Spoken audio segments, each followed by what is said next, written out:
Hello everyone, welcome back to the lab. I bet y'all have not seen this coming, huh? Whoa, a deck profile. Haven't seen those on this channel for quite a bit, honestly. Um, so I felt this week's the remote duel YCS, the weekly report is a little bit lackluster, not gonna lie. It honestly doesn't really have a lot of info, or it has a lot of info that you probably have seen on other channels already, because YCs always have a crazy tons of coverage. Therefore, in order to kind of quote unquote compensate it, I decide to record a profile of myself that which has not been happening for a bit. As you see, let's just say talk about my personal experience or what happened. Update to myself. In the past 2 months at this point, since I started with the uh, weekly reports, I kind of focused more on building that instead of actually playing the format. So I wasn't really too deep into any of the decks. And then the deck I really like to play, which, if you know what I did the format before, was Drytron. However, in a format where Proto's just kind of dominating now, in terms of percentage or representation. Just because Proto existing, I don't think Drytron's even playable. So that did give me a good hit.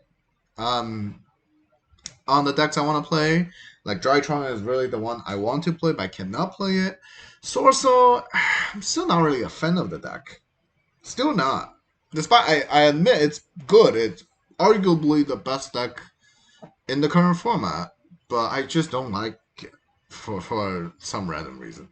Literalist try I like it even less, so that's not even an option. At the end, what I brought to the YCS, which might surprise a lot of people, was this quote unquote random deck sort of thing. So hear me out. Based on my own data, saying the format is really consists of Sorcerer, followed by Lyreless Try, and then followed by all different kinds of DPE decks, right? If you have not familiar with that kind of representation, I've covered the data in the past couple weeks of the reports. Like, think week 3, 4, and 5 both mentioned it. That's really how the current format is. Sorcerer, Lyreless, then DPEs. And then I don't like Sorcerer, I don't like Lyreless. What's really the options that I have left? So out of all the DPE decks, it really narrowed down to kind of like I said earlier, Drytron's already not an option because Protos, and PK is like I don't think PK is really even playable until until Brave or Adventure by the time the TC name has announced already. I don't really think PKs are good. So the only thing really left, the DP decks left that are decent, are Invoke Dogmatica or, in my opinion, Trapagate. I'm not. I between those two, I is going with Trapagate. Um, I play Asala around 3, and he also call from him. Out of all the possible choice he expected me to play, this is not the option. It's not. But see, summoning DPE is really just feeling good, and I can give you a couple reasons why Endo is choosing this, and Endo is saying this is the best deck. Not the best deck, not the best DPE deck out of all the DPE decks existing. Well, at least in my opinion. First of all, DPE, as everyone knows, has the Garnets, Dasher, and Celestial. It's not as Garnet as like Dragoon package, since Red Eyes Fusion is also a Garnet, but Fusion Destiny is actually a fantastic card to draw. Um, so you technically have one less Garnet, one less brick in the deck, and then the how Propagate, especially the extra deck functions, you can actually put these Celestial and Dash back to the deck when comboing, and then you usually able to like usually in a lot of the combo I do, I link Fairy Jet away into an Anaconda. So before I resolve Fusion Destiny off Anaconda, I get to resolve Fairy Jet first and put the potential Celestial or Dasher to the bottom of the deck and the actual draw a card here, which is pretty nice. So this is the DP. This is among all the DP version of decks. This is the one that has the least amount of risk because even you drew the garnets, you can put it back. Like here, Fair just become an actual draw one, not a fake draw one, right? And then other trades I won from running a DPE deck. Um, as you see, what's the other DP that's existing? I want my deck, my core engine able to function even when DP is like not available, or like even taking out DP into from the equation, the rest of the deck still function as a decent core. That's another thing I really want to. Sky Striker failed in that part, in my opinion. It's good, it's okay, but Sky Striker without DPE, I really don't think it's doing enough in the format to be good enough. Like, it's so rely on DPE to a point. Um, uh, if you cannot consistently get DPE out, it's really you just have to get really like even luckier than normal.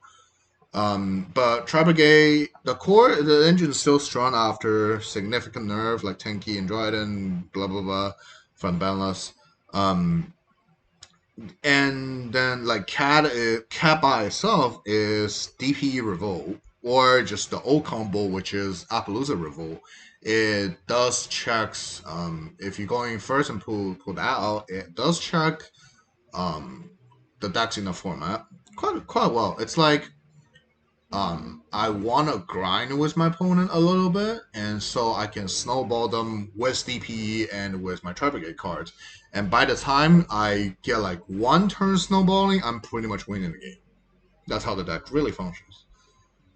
And then, as you see, I max out all the Tribegate, even including Karis. Honestly, I surprisingly, Karis is the my favorite Tribegate monster among the other ones.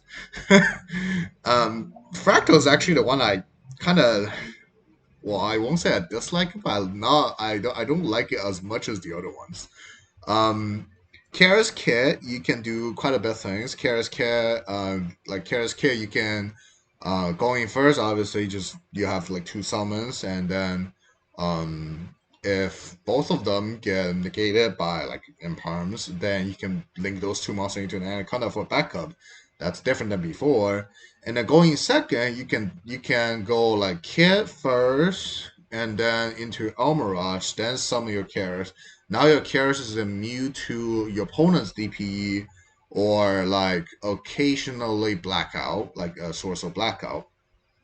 So um and of course, talking about extra that Shurag, both Shurag and the Doom Eagle is very good at dealing against your opponent's DPE. Because if DPE is still on the board, like you baited already, it didn't pop itself, Shurag can get rid of it. If DPE is in the graveyard, Doom Eagle can not only get rid of DPE, can also get rid of either Celestial Dasher with a DPE, within 2 turns if you just keep it. And then like the kind of general idea is you use your first try, you're in a turn one, make something, then access to DPE, and then your after that your DP is coming back every turn, and every Brigade you like have access to is another big board. Depends on the situation you need. So that's why I ended up going with this. Um, it's like I guess I'll keep talking about the deck, like all 12 Tri Brigade, 3 Cat, because like Cat is relatively vulnerable. That's why I have 3 cross out to support Cat. Like you see, I have all the kind of targets with it for the cross out to make sure Cat is resolving. The DP package, kind of a relatively weird hand trap lineup, which quote unquote weird, but just to fit cross out with these, it's actually not too bad. Total, I think I have 10 hand traps, so it's enough in the main, in my opinion.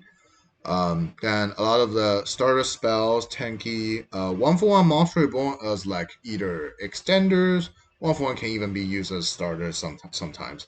Reborn does help me quite a bit. I've even reborn my opponent's DP after forced it or something like that. 3 Fusion Destiny, like OCG has already banned it, but I think Fusion Destiny is one of the most broken card in the game at the moment.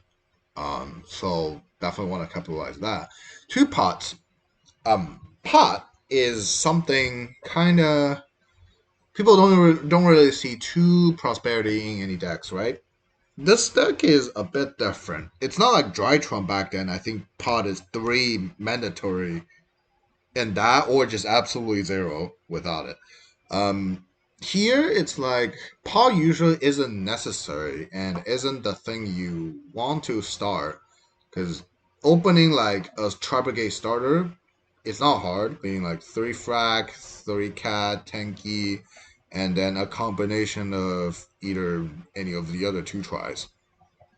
It's not hard to have a starter opening in your hand.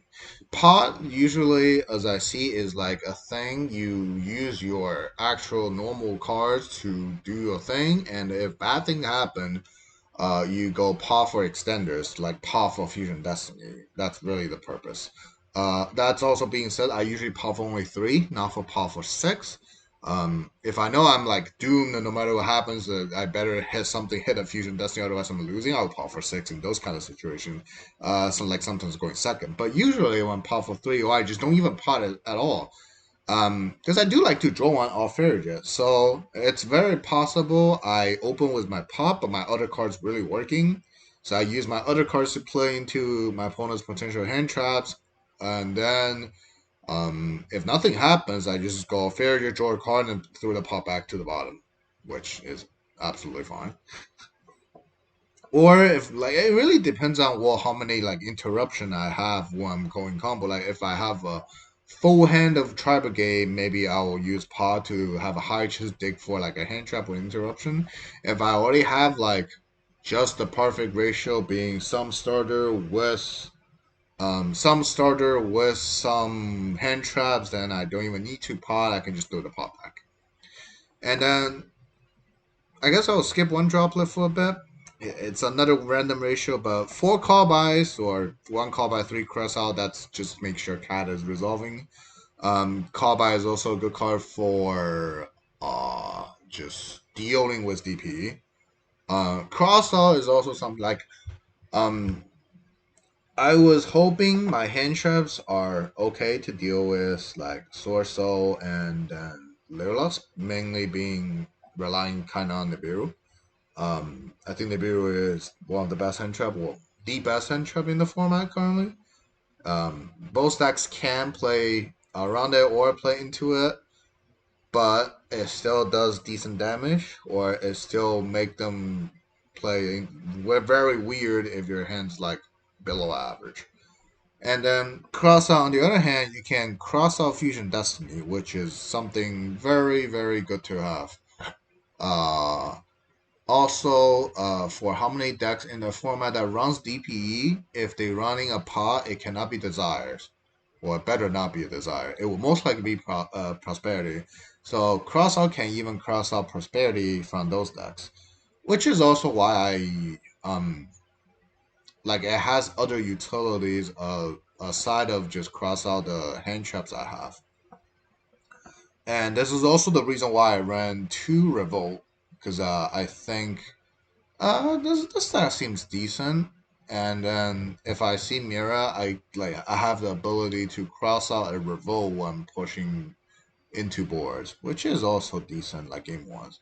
Then it down to droplet. Like droplet here, like there was no droplet in the main because I still don't think you can really afford using droplet sometimes. Like opening droplet plus either of the fusion material is pretty much the death sentence to this game. or just Droplet with hand traps kind of um, redundant to each other. So that's what I would say. So at the beginning, I didn't want to play at all, any Droplet at all. But I realized something, a very interesting phenomenon while I'm playing the deck, is that unlike before, when I'm playing Drytron, is there was like I have tons of monster on my board, being Herald of Perfection plus like IP, or before Herald plus uh, Herald, or sometimes Herald plus Dragoon, right? So your opponent has to usually drop less sending two or maybe sometimes even three to wipe all your board. In those kind of situation, it's very likely they sending like they activating a spell and then chain to it, use droplet, send a spell, and with other monster to negate everything you have. However, this is it's the situation is different in or against the Brigade DP deck. The ending board of my deck is usually either DPE Revolt or Appaloosa Revolt. Most of the time DPE, honestly. I'm only making Appaloosa if I know my opponent is playing Drytron. And so because I only have one monster, and because the way I use my interruption will most likely be DPE first, and then hold the revolt as long as I can. And a situation like that, my opponent will only, or even there's an anaconda, they will only still sending one. Because not only I only have one monster. If they only sending one and send a spell, my DP can just chain to it. If I'm sending, if they're sending, and they're usually not either not able to or just don't want to send multiple. So most of the time they're only sending one, and that one usually be a monster to make sure DP is not chaining to it. And at this kind of situation, my crosser can just be responded because it's cross as a spell, and they usually won't send a spell to for their droplet. That's why I have some situation where I kind of resolve my combo. I get to my DP revolt, and I still have this cross out in my hand, which well, obviously I just not when I resolve like Fair Jet and Bear Boom, I probably just throw like a monster back, to, like another Tribal that I don't need for this turn. I have revolts, so I have follow up next turn, so I don't need the Tribal either. Then I have this leftover cross out that doesn't look like I can do too much. I can cross on negate their Fusion Destiny or their pot Prosperity, but just DPE Revolt can deal with their Fusion Destiny already. And Droplet is something just hard to deal with, right? And I have situation where my opponent just start with like Droplet, and I do have this cross out available to me, and so I realized that they usually only sending a monster and only one monster. So my Crustle is actually alive if I have the droplet. So I ended up just throwing one droplet in the deck. It's good if I draw it, but I don't need to draw it in my opinion because I trust in my hand trap. And then in situation where, like I said, if that happens, cross out their droplet is pretty devastating to them. So that's the theory behind it. This is like I said earlier, it's really just it's the it's the deck that has best synergy with DPE among all the DPE decks, and I'm not a fan of the two decks that's like better than DPE decks. So this is my choice at the end.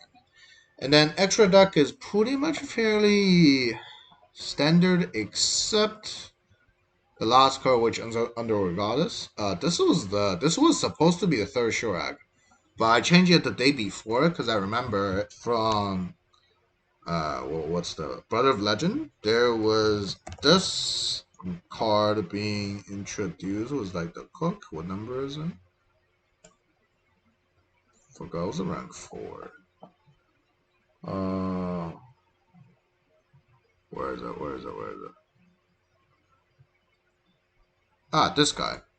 The cook guy. Like I've heard, well, I know that there's some like shark decks, the water exceeds decks can make this, and then make sure it's also cannot be destroyed by battle.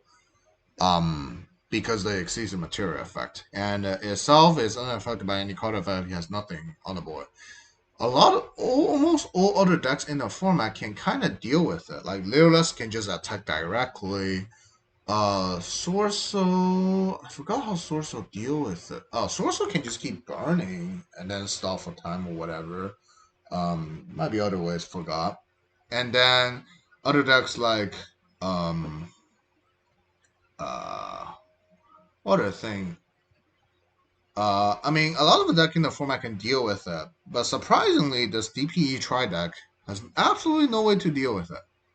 It's because it's unaffected by any card effect. It's cannot be destroyed. Usually, it's like whoever can make it exceeds can make downer and keep piercing it. Because if it's in attack, you can just all your attack with your link monster, so they keep it in defense and make sure it's unaffected by card effect, and then cannot be destroyed by battle. And then a lot of that in the format can make it exceed, so down for or because of that, Zeus is available, then Downer is available. Downer can just keep piercing it, and whenever they switch, you just attack with all other monster and kill them. But that's not a thing in this deck. I have no exceeding in my extra deck. I have no extra deck card that can really deal with a defense position cook from their board that cannot be destroyed by battle. So I was just looking at everything. It was like the choice was down to either Under a Goddess or just Triple Burst.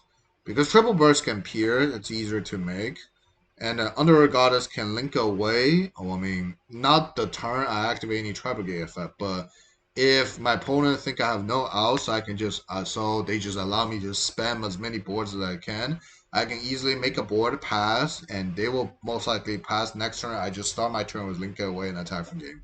So this is the idea. I mean, usually it get banished by pause, so it really didn't happen. Also, didn't get to play of the Water Exceeds deck. I don't think they have any representation in the YCS. Anyway, so I mean, I barely summoned the third Shurag at all, so I guess the last spot is really whatever. So that's the extra deck. Majority of them are the same, or are very relatively standard.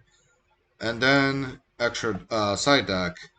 Lancia for not really just only Mira, it's also more for like have available at least one Lancia available so I can cross out because my opponent gonna put in Lancia against my Tri-Brigade strategy. And then draw Cycle Reader, the second, third draw, and the two more Cycle Reader for Drytron because Drytron is still relatively the worst matchup for this. Like especially when I'm going second. Um, Although there is probably in the format, whenever I see a Drytron when they go first, it's still get annoying. Joel is also good against Lyreless, so this is also a good. Chalice and Dark Cooler are kind of more for Source Soul, because their ending board is actually quite vulnerable to these kind of cards. Twin is the only backward removal. Lightning Storm just isn't really good at the moment. Because they're you might see anti spell, and then there's a little bit of Owlech decks, and then here and there, and well, this is the Tri-Brigade order, and of course I have to run it, but I'm not a good Tri-Brigade player, so I didn't see this card at all in the entire tournament. So that's it. Well, then most people wondering if everything is working in theory, what will happen to me in the tournament? Well, the deck is, I will say, okay.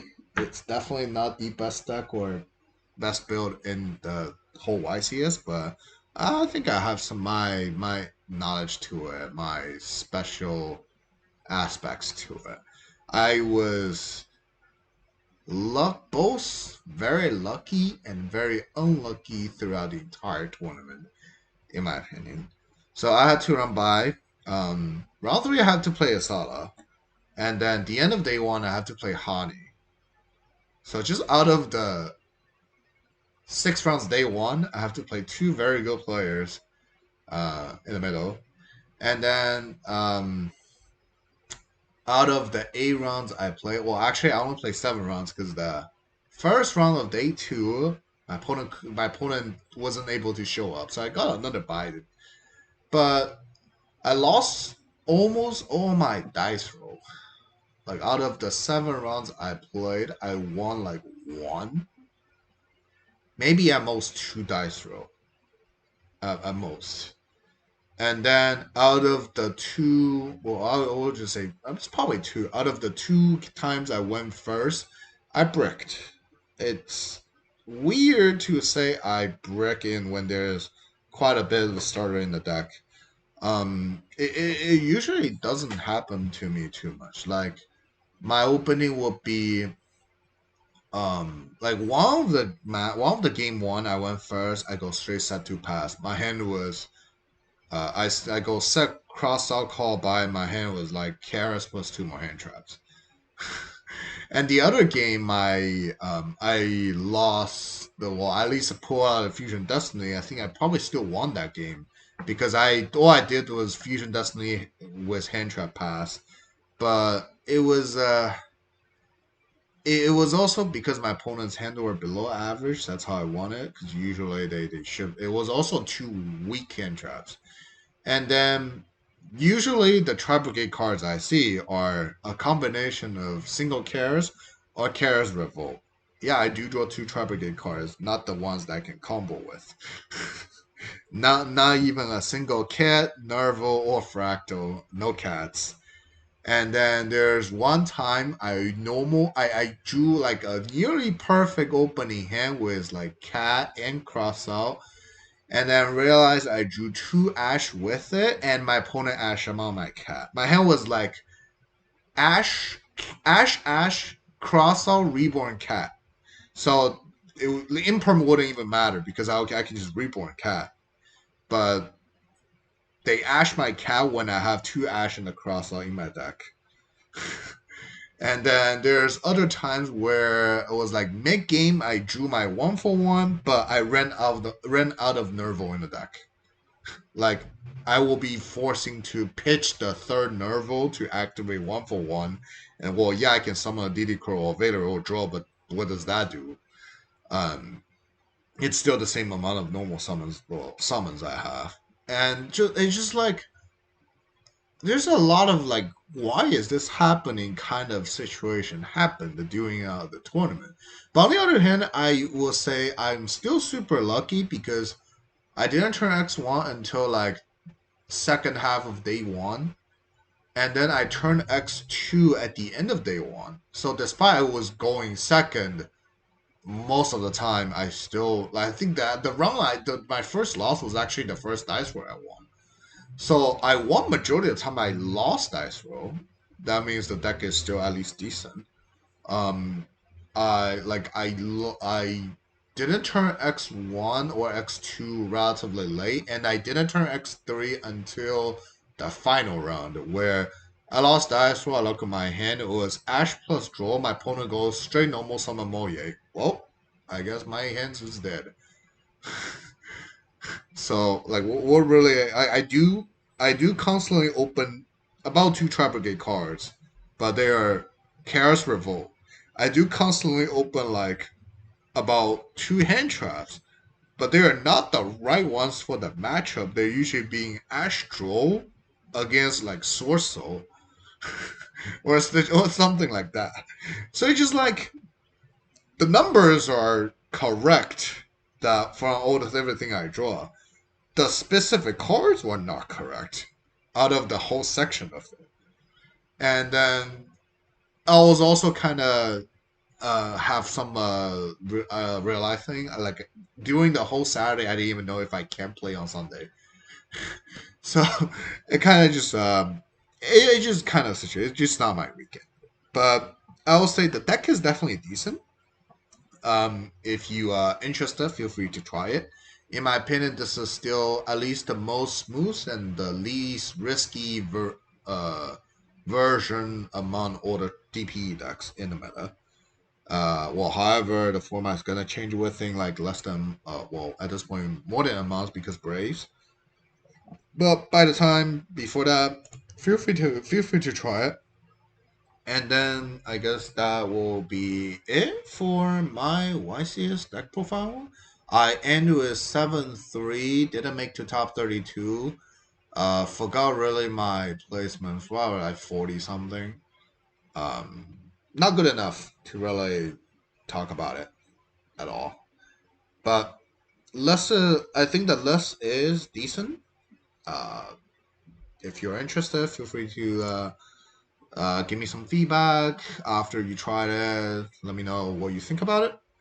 And then, so I guess this kind of compensate a very short weekly report, so I can have this as another bonus thing. And then, if you like this video, feel free to let me know down in the comment section. And then